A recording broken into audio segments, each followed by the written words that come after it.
Добрый день, дорогие друзья! Приветствую вас на канале Long Swim. Тем, кто смотрит это видео первый раз, всем желаю прекрасного дня, хорошего настроения. Усаживайтесь поудобнее, пересылайте это видео друзьям, знакомым. Обязательно пересылайте это видео через социальные мессенджеры 2 мужчинам, 4 женщинам. Это стало уже хорошей традицией. В наших видео есть очень много полезного и хорошего. Тема сегодняшнего видео – как успевать работать и отдыхать. Это видео войдет в плейлист «Декабрь». И посмотрев видео, которое находится в плейлисте «Декабрь», вы уже сможете подвести итоги, то, что вы планируете на следующий год. Я постараюсь сделать это видео мотивационным, чтобы вам было удобно подвести итоги вашего трудоемкого планирования. Тем, кто делает это первый раз, можете себя похвалить, вы справились с этим процессом, погрузились в процесс анализа предыдущих событий, проанализировали эти события с точки зрения того, где вы преуспели, с точки зрения того, каких ситуаций хотели бы избежать. Декабрь традиционно месяц, когда уже все проекты можно подвести к логическому концу.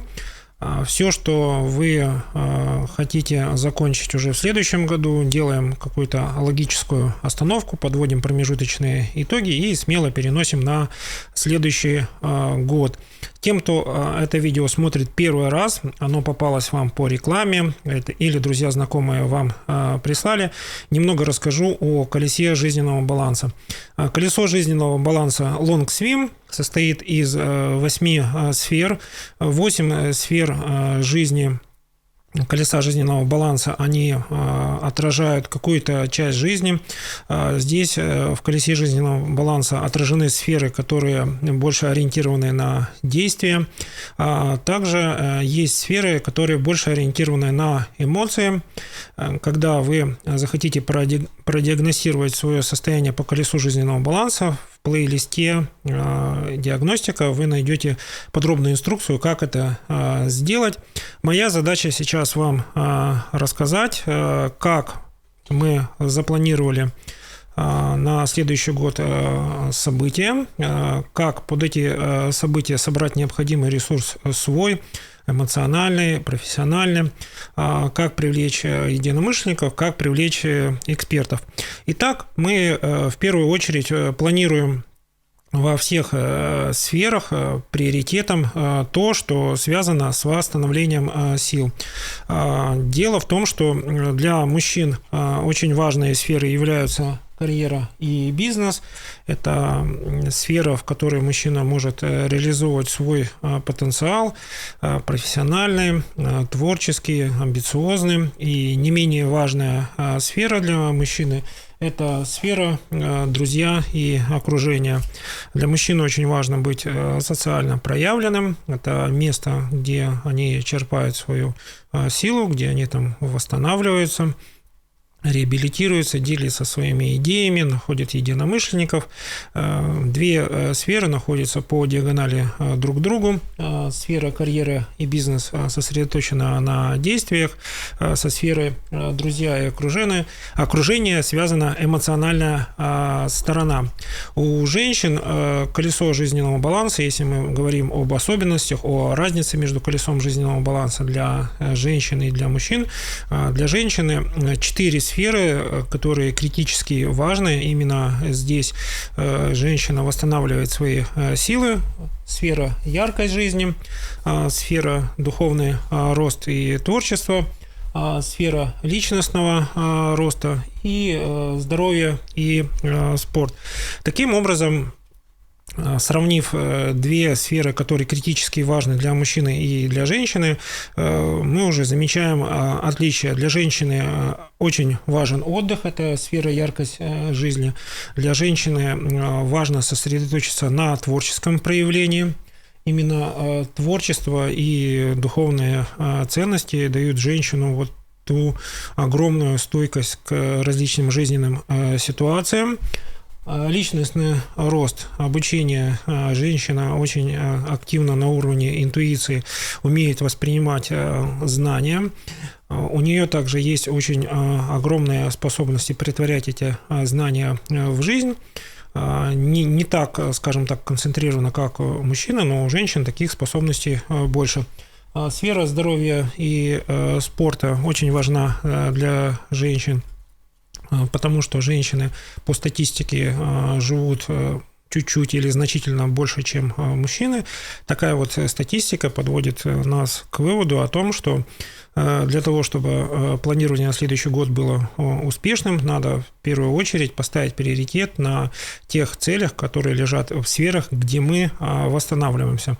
Из 8 сфер у мужчины 2 сферы дают ему необходимый запас энергии и режим восстановления, другие сферы тоже на него влияют, но мужчины не научились в этих сферах черпать запас энергии, запас вдохновения. Тот, кто практикует колесо жизненного баланса, может вот эти вот сферы другие попрактиковать и получить дополнительные источники энергии. Итак, как успевать работать и отдыхать? Что мы планируем в следующем году? В следующем году у нас минимум в ежедневнике, именно в бумажном ежедневнике, запланировано 8 целей. Эти 8 целей, если их равномерно распределить по 12 месяцам следующего года, и дают понимание их выполнимости. В среднем, получается, вы имеете одну цель на 1 месяц, то есть сфера, допустим, карьеры и бизнес и деньги может по времени исполнения занять там больше 2 месяцев или там 1,5 месяца, у кого как получается. Зачем мы планируем именно 8 целей? 8 целей, их достижение связано с теми действиями, которые для нас являются важными, и теми действиями, которые для нас являются неважными. Если говорить в целом о балансе, мы поставили себе цель, допустим, качественно отдохнуть. Давайте разбирать по сферам. Берем сферу яркость жизни, берем возможность качественно отдохнуть, провести 2 раза в год отпуск. Перед этим у нас есть следующие действия. Мы планируем места отдыха, мы планируем поездку туда, мы планируем какую-то программу, мы планируем поездку или в одиночку, или с кем-то. Вот это вот простое планирование дает нам возможность понять, что отдых у нас состоится при любых условиях. Если нам кто-то будет предлагать дополнительный отдых в виде там, день рождения на природе, день рождения с выездом, это тоже часть отдыха, но он или может совпадать, но чаще всего он не совпадает с вашим запланированным отдыхом, когда вам нужно полностью покинуть свое окружение и побыть в местах, которые вы раньше не видели. Цель такого отдыха – найти новое место силы, новый источник силы. Или уже попрактиковав все это продолжительное время, прийти к новому осознанию того, что неважно, где вы появляетесь, становится хорошо, уютно, вы тот человек, который творит историю. Таких, в моем понимании, должно быть большинство. Такое понимание дает нам возможность перестать быть зависимыми от локаций, в хорошем смысле этого слова, и искать отдых внутри себя, а не искать отдых вовне. Это отдельная тема для видео, надеюсь, мы его скоро запишем. Следующая сфера – это сфера духовный рост и творчество. Здесь основная задача – попробовать новое хобби, или найти что-то новое из эмоционального состояния в старом хобби, которое вы практикуете. В колесе жизненного баланса очень важно при достижении своих целей находиться в состоянии стабильным. Это состояние, которое характеризуется числами 4, 8, и по возможности избегать состояния 0,4. Признаки таких состояний вы уже хорошо изучили, хорошо знаете. Если необходимо, я повторюсь, состояние 0,4, очень высокий накал пиковых эмоций, то хочу, то ненавижу, очень резкие высказывания в отношении друг друга. Состояние 0,4, оно больше характерно для людей уже давно знакомых. Как правило, люди очень редко конфликтуют и находятся в состоянии 0,4, когда находятся в социальном окружении. Если вы знаете эту особенность, то вы должны понимать, если рядом с вами человек находится и конфликтует, переживает или вас провоцирует на какие-то болезненные переживания, на споры, на какие-то другие для вас не очень приятные действия, можно признать, что вы находитесь в кругу близкого окружения этого человека. Скорее всего, он больше нуждается в помощи, в эмоциональной поддержке, чем вы. Это вот такое небольшое отступление. Итак, мы планируем в сфере духовный рост и творчества наше состояние 4-8. Цель этого состояния находиться в высокой концентрации своей творческой энергии. Сфера духовный рост и творчество – это концентрация творческой энергии. Творческая энергия помогает нам решать профессиональные задачи, поэтому она находится рядом с карьерой и бизнесом. Недаром, когда в компаниях коммерческих или государственных практикуются какие-то творческие упражнения, творческие тренинги, это в целом улучшает производительность труда, работает на эффективность бизнес-процессов, которые есть. Вы чувствуете некоторое облегчение и чувствуете, что вам уже на решение производственных задач требуется меньше усилий. Вот это вот и есть сила творчества.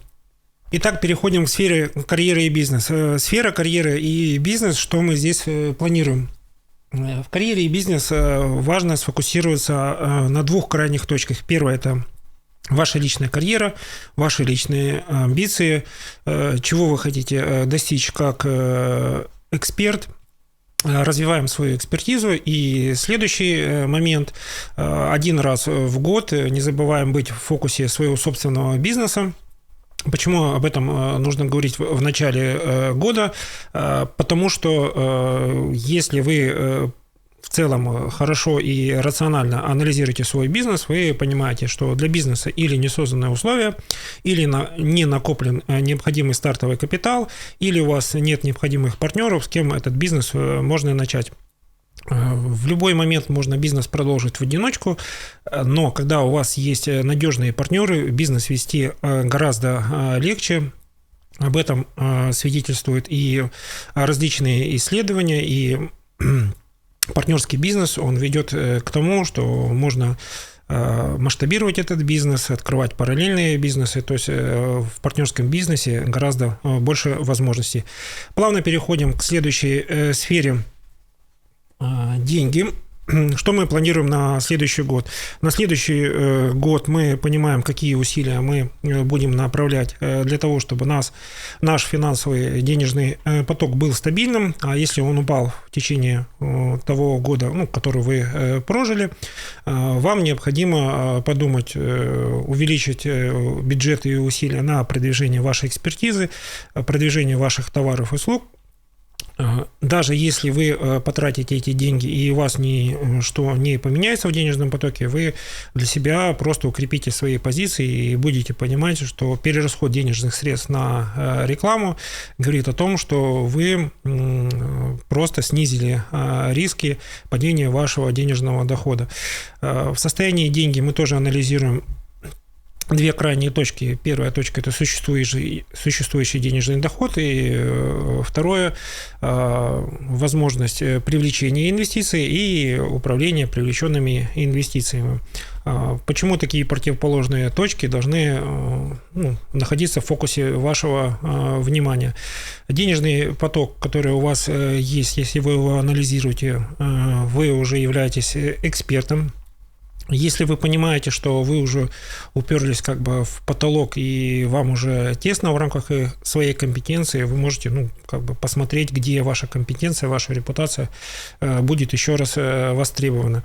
Те, кто наемные сотрудники, начинают понимать, что экспертиза для того, чтобы работать собственным умом, собственными руками, она уже чрезвычайно большая, то есть она даже является избыточной.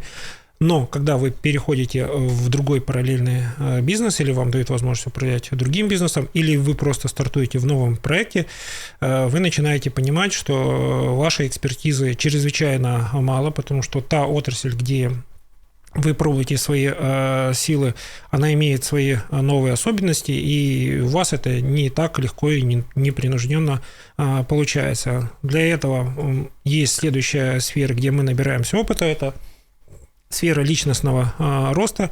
Сфера личностного роста – это все обучение, которое сконцентрировано в одном месте. Часто задавали вопрос, можно ли обучение разбить по сферам. Допустим, обучение в карьере и бизнес, все действия переносим туда, переносим обучение, связанное с деньгами, в сферу денег. Если мы изучаем, допустим, семейные отношения, все обучение переносим в семейные отношения. И такой вариант возможен. Я его считаю не самым эффективным. Эффективным, когда мы все, что связано с обучением, концентрируем в одном месте. В этом есть несколько преимуществ. Я сейчас о них расскажу. Первое преимущество: мы можем точно посчитать, сколько мы времени потратили на обучение. Все виды обучения, которые мы проходим, можем посчитать. Они сконцентрированы в сфере личностного роста. Это может быть 6 дней, 10 дней, 30 дней. Время, которое мы можем в один момент посчитать, что оно не нужно потраченное. Если мы более глубже заглубимся в этот вопрос, то мы заметим, что время, потраченное на обучение, зависит от нашего желания трансформировать полученные знания в нашу личную жизнь, профессиональную деятельность, сферу нашего окружения. То есть мы полученные знания пытаемся применить в каждой сфере.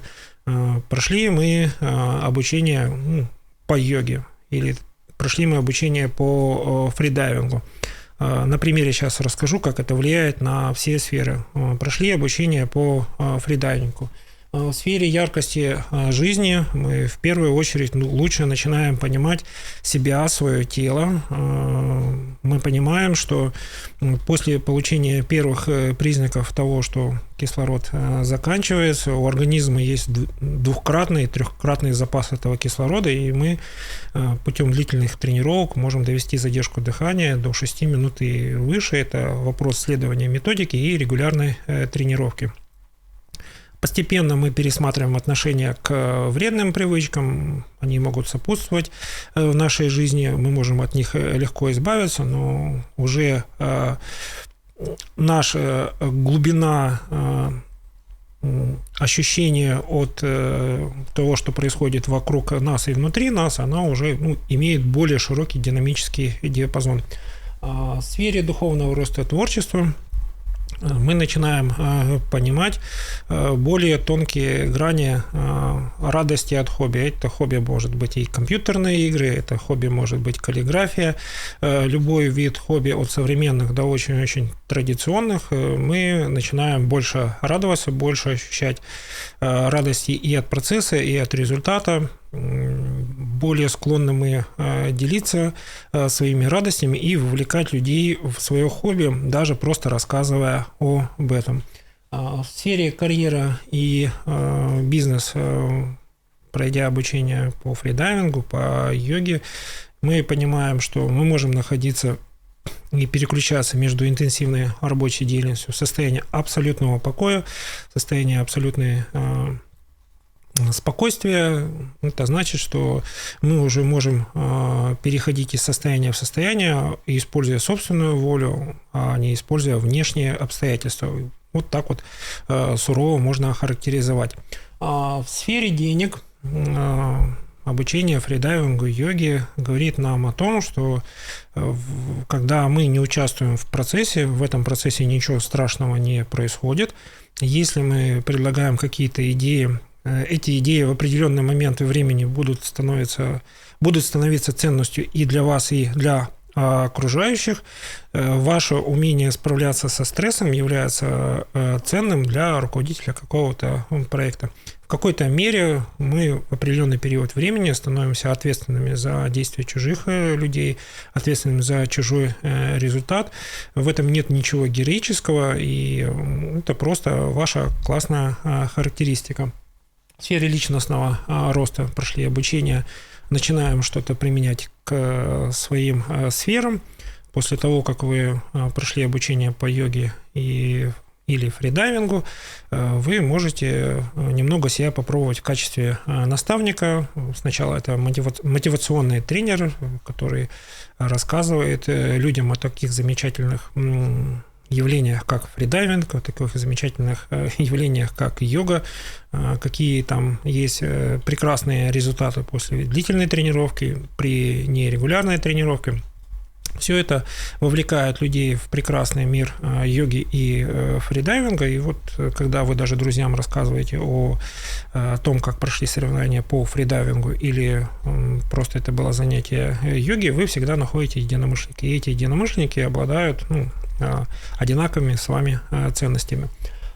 Сфера здоровья и спорта. Фридайвинг позволяет вам перейти от любительских занятий к участию в соревнованиях. Это дает вам возможность попробовать силы на равных, закрепить свой результат. Это очень классное упражнение для стресса. На любых соревнованиях присутствует стресс, как стресс от самой организации этих соревнований, также и вы можете получить прекрасный опыт преодоления этого стресса. В занятии спортом существуют прекрасные сообщества. Можно пробовать различные виды спорта примерно раз в 5 лет. Это очень, скажем так, редкое переключение, но оно необходимо нам для того, чтобы со своей любимой женщиной, любимым знакомым или со своими детьми быть на одной волне. Даже очень важно поддержать своих любимых и знакомых. В качестве болельщика это тоже очень хорошо приветствуется. Друзья и окружение, когда вы прошли обучение йоге или фридайвингу, часть друзей и знакомых будет резко не приветствовать ваше увлечение. Такое тоже может быть. Не нужно их осуждать за это. Нужно научиться принятию именно такого события от своих друзей и знакомых. Тем людям, которые вовлеклись в это, которые с удовольствием поддерживают ваше увлечение, можете помочь им стать активными участниками этих событий, или можете с ними делиться своими переживаниями, взамен они могут что-то рассказать. То есть у вас эмоциональная вовлеченность в своем кругу очень сильно растет, но колесо жизненного баланса говорит о том, что эмоции, сопереживание – это очень классно, это примерно состояние 4, то есть мы находимся на очень хорошей волне взаимопонимания друг с другом, но наступает время действовать, и если вы не предлагаете какие-то свои совместные действия друзьям и окружением, вы поневоле или в силу обстоятельств будете вовлечены во все события, которые предлагают вам друзья и окружение. Вот такое здесь есть очень простое правило. Поэтому, если вы хотите заниматься тем, что вам нравится, больше предлагайте друзьям и знакомым заниматься тем, что вам нравится. Иначе вы будете вовлечены в занятия, которые доминируют среди вашего окружения. В сфере отношения семья, вот мы разбираем сферу личностного роста, еще раз вовлекаемся в то, что занятие фридайвингом и йогой, оно оказывает благоприятное влияние на вашу сферу личных взаимоотношений или семейных отношений. Неважно, состоите ли вы в браке или продолжительное время живете друг с другом. Все, что у вас накопилось в отношениях, оно трансформируется в йоге, в фридайвинге. У вас появляется хорошая возможность обсудить разногласия, наметить совместные мероприятия. У вас есть возможность хорошо сформулировать свои мысли без сильной эмоциональной подоплеки, и вы переходите в состояние готовности к изменениям, готовности идти по пути взаимопонимания. Семейная жизнь – это очень сложный процесс, который требует ежедневных, еженедельных и ежемесячных усилий для того, чтобы ваши отношения укреплялись, несмотря на то, что внешние факторы воздействуют на вас, чтобы ваши отношения находились в разных стадиях эмоционального перегрева или эмоционального пика. Это такие закономерности существуют, не стоит их бояться, нужно научиться с этими стихиями легко и классно взаимодействовать. Следующая сфера – здоровье и спорт. Что мы планируем, чего и избегаем, как планируем режим, работа, отдых. Здесь, в этой сфере, очень важно обратиться к миссии здоровья, сферы здоровья и спорта. Миссия – это ваше тело должно быть готово к реализации всех ваших амбициозных планов на уровне физической готовности. Если эта сфера хорошо прокачана, здоровье и спорт, прокрастинация вам не грозит. Вы спокойненько начинаете любое дело без раскачки, даже если вы в этот день поссорились со своими друзьями и знакомыми, вам достаточно 10-15 минут, чтобы вы пришли в состояние высокой мотивации и продолжили то дело, которое у вас запланировано на этот день, на эту неделю, то есть вы не отклоняетесь от цели. Для того, чтобы это состояние прийти, нужно преодолеть вот эту вот физическую ломку от переутомления, когда ваши физические нагрузки в течение полугода, когда вы начали заниматься спортом регулярно, преодолеть. Те, кто уже на какой-то длительный период забросил спорт, в него можно плавно вернуться, потратив на это 3-6 месяцев. Если у вас есть возможность найти точку опоры, нанимайте тренера. Тренер обладает профессиональной подготовкой, он найдет возможность вас убедить в том, что спорт – это прекрасно. Друзья и окружение, что мы планируем на следующий год? На следующий год мы планируем, визуализируем, мотивируем себя на то, что у нас появляются новые единомышленники, те люди, которых мы не знали.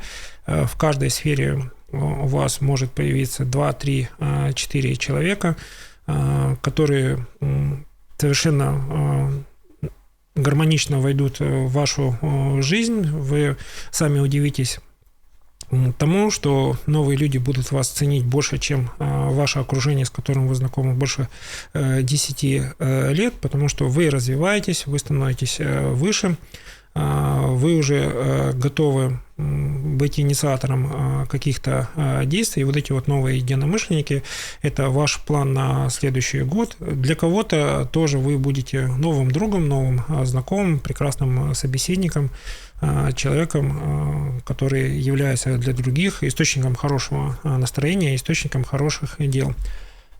Сфера отношения и семья. Что мы планируем на следующий год? Мы планируем на следующий год отношения как минимум укрепить или как минимум не ухудшить. Почему такой реалистичный или пессимистичный прогноз?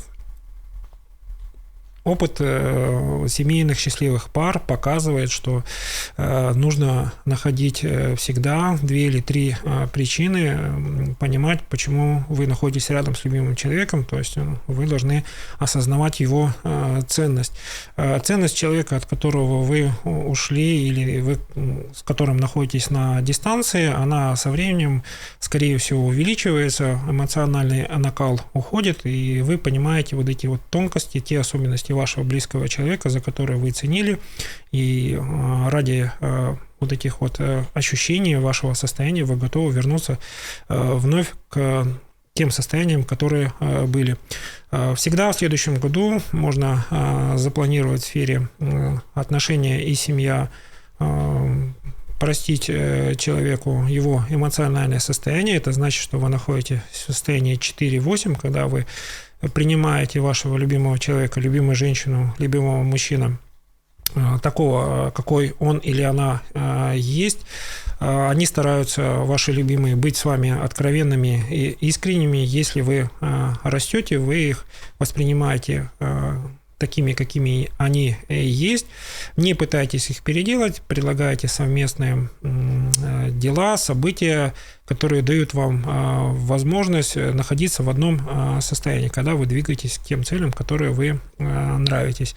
Ваша задача в отношениях и семья, если вы попали в состояние 0,4, то есть состояние, когда вы чувствуете очень далекую дистанцию друг от друга, состояние, где вы недовольны яркостью жизни, единственный выход из этого состояния – остановиться и снизить постепенно или сразу накал эмоциональных переживаний и сразу перейти к каким-то совместным действиям. Это не значит, что вы добились согласия по тем противоречиям, которые у вас существуют. Это значит, что вы от слов перешли к совместным действиям, и эти действия дают вам возможность еще раз понять, вы вместе, потому что вам вместе комфортнее, удобнее, вы чувствуете себя единым целым, в жизни вас будут сопровождать вот такие эмоциональные переживания. Обязательно в сфере семьи и отношения планируем состояние 8-10. Состояние 8-10 – это период, когда вам хочется рассказать про свои отношения только прекрасное, только замечательное, даже несмотря на то, что вчера вы с этим человеком и еще спорили о противоречиях, которые между вами существуют. Вот это вот состояние 8-10 дает вам возможность гордиться прожитыми событиями в вашей жизни и понимать, что не зря вы все планировали, не зря все анализировали.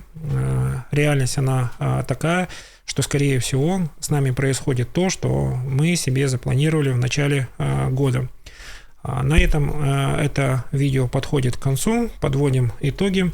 В конце месяца декабря мы благодарим этот год за то, что мы в этом году стали сильнее, лучше, узнали что-то новое.